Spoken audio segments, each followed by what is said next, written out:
Edouard Frieder et Pierre Rossano vont aussi rassemblés. Je dis bien que quand vous demandez des questions, on répond à vos questions, c'est pas un débat. Voilà. Nous avons bien reçu votre réponse en date du 26 mars, votre demande d'accès aux expertises concernant l'espace Mistral. Vous nous indiquez qu'il n'y a pas d'études tous les 3 ans sur l'espace Mistral, contrairement à ce que vous avez déclaré dans l'article 10 février. Cependant, vous nous avez posé une question en écrivant, enfin je ne comprends pas lorsque vous parlez de structure, notre référence est tout simplement ce même article du 10 février où vous précisez qu'il y avait des expertises de structure tous les 3 ans. Il nous paraît clair qu'il s'agissait bien évidemment d'étudier la solidité des bâtiments, c'est pourquoi, à défaut d'études, nous souhaitons connaître sur quelle base vous avez pris la décision de raser ces bâtiments.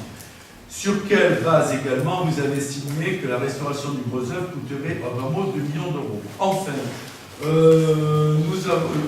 nous vous prions de préciser les raisons exactes qui ont conduit l'établissement public foncier PACA à douter de la réalité financière de l'opération. Selon vos propres propos du conseil municipal du 13 mars, sentiment républicain. Donc je vais vous répondre.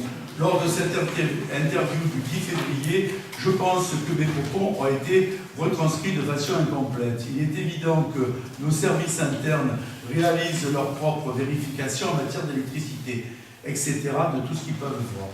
Dans nos diverses structures publiques, c'est-à-dire nos bâtiments, les DTA sont bien réalisés de façon régulière, ainsi que la dernière DTA réalisée pour l'espace Mistral a eu lieu le 13 mars 2017. Par ailleurs, la qualité de l'eau est analysée plusieurs fois par an. Je maintiens également que la vérification de fonctionnement des réseaux d'assainissement relève du SIVU, assainissement, au titre des comparaisons de réhabilitation de la Maison des Arts est estimée à ce jour à 1,8 million environ. Rien que de la maîtrise d'œuvre hors diagnostic, prélève, analyse, sondage, s'élève environ à 140 000 € pour un immeuble de 884 mètres carrés. Comment pouvez-vous imaginer que pour une surface de 1800 mètres carrés pour Mistral, un budget de 500 000 € suffirait? Montrez-nous votre étude alors qu'aucune autorisation de visite n'a été demandée.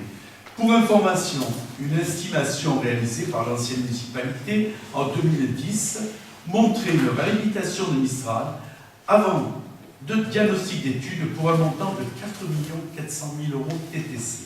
Effectivement, le gros œuvre a été estimé en minima, comme j'avais dit, à 2 millions. Enfin, l'EPF a réalisé à notre demande une étude de faisabilité pour la réalisation de logements sociaux sur 3 sites, Rougier, Portalis et Mistral. Et effectivement, le montant de la réalisation met en évidence un besoin de financement propre pour l'EPF et de la commune. Beaucoup trop important, ni pour l'EPF, ni pour la mairie ne peuvent financer un tel déficit d'opération. La commune étant carencée, nous sommes bien obligés, vous en conviendrez, de modifier des projets, quels qu'ils soient, s'ils ne sont pas réalisables. Voilà. Je vous ai répondu. Merci. La séance est levée.